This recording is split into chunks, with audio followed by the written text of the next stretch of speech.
Isa pang malupit na payo ko sa anak ko, karugtong na ngayon habang inaantay ko yung mama ng asawa ko at saka yung si PJ, yung paborito kong kasamang naggagawa-gawa ng kung ano-ano. Nagagawa sa kanila yun ngayon sa bahay nila. Tapos, yung mekanikong pinakahigpit niya yung serpentine belt ko kasama nila. Siya din ang... And anyway,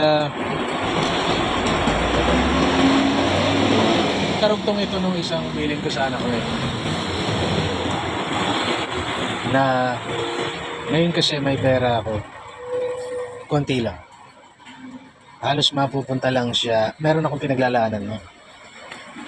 Magpapagawa ako ng gate para maging paradahan ng sasakyan ko.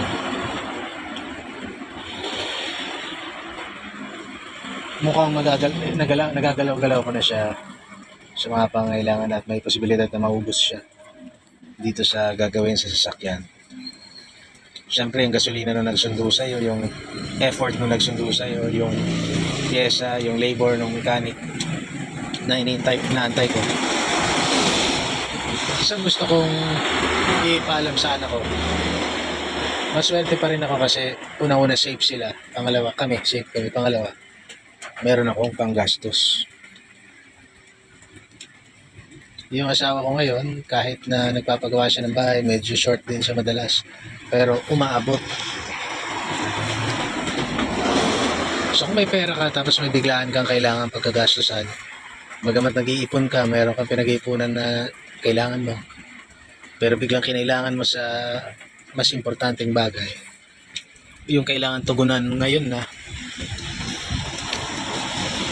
maswerte ka pa rin. Kasi ako, naranasan ko, may kailangan ako, pero wala akong pera. So kung meron akong nilalakad o meron akong gusto na kahit na sa tingin ko kailangan kong ayusin ito para umasenso yung buhay ko, hindi ko siya magawa dahil kulang yung pera ko or mabigat na burden masyado. Dahil nung araw, nung bata ako, yung mga magulang mo may sarili rin silang burden, may sarili silang pinaglalaanan sana na hindi rin nila nagagawa dahil ginastos nila sa'yo. So ang ginawa ko noon, nilimitahan ko yung kailangan ko. Kumari, gusto ko mag-artista. This is just an example. Pero wala naman akong budget pang punta sa Maynila, pang hotel sa Maynila, pang punta sa mga audition. Hindi ko siya magagawa. So ibahin mo yung gagawin mo na lang. Nag-social media na lang ako. Libre pa. Parang ganun. Hindi ko alam kung may social media pa pag malaki ka na, anak, o nakakaintindi ka na, o naintindihan mo na ito. Pero iniba ko yung mga target kong gawin because limitado lang yung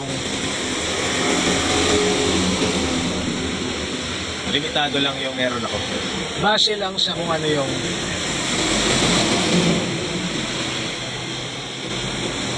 kaya dati ka.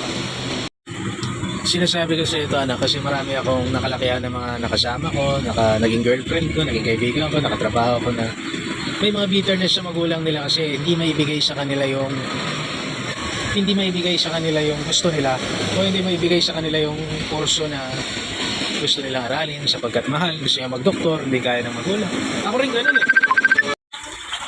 Nasa na ba ako doon sa sinasabi ko? Ayun, maswerte ka kung merong kang kailangan pagkagastusan na may panggastos ka. Kahit na nilalaan mo pa siya sa ibang bagay. Kasi baka naman si God i-provide niya kung para sa yung pinaglalaanan mo, pero nagastos mo sa mas kailangan ngayon, mas immediate na pangangailangan, baka naman yung susunod na pangangailangan mo meron ulit. Manalangin mo, meron si Lord.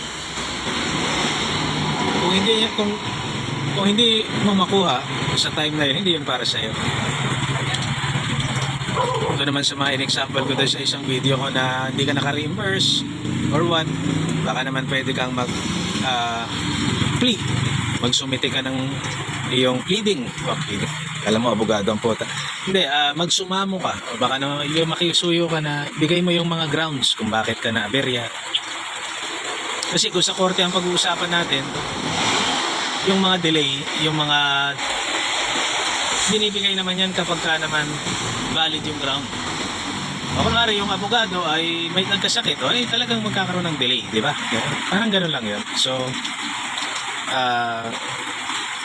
mapalad ka anak ko kung meron kang panggastos kapag ka may kailangan.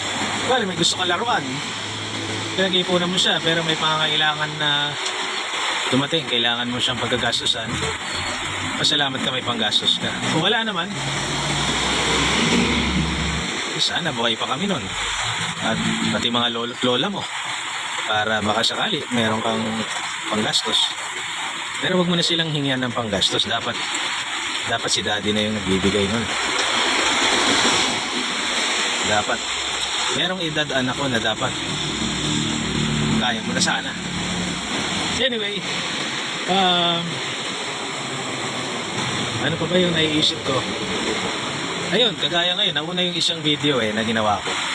Ngayon, meron naman na solusyon. Merong nahanap na mekaniko.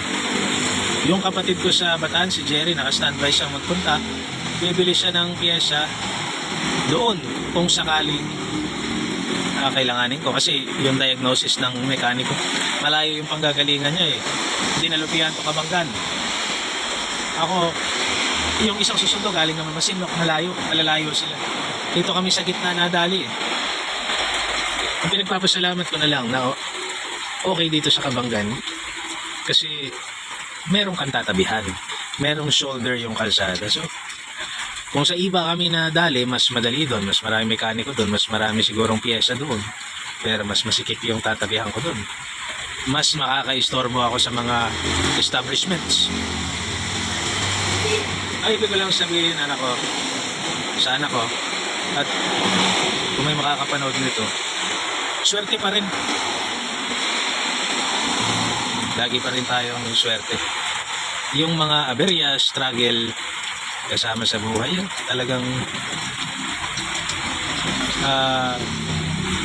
at hindi ka dapat magtampo sa Diyos sa mga struggles mo kasi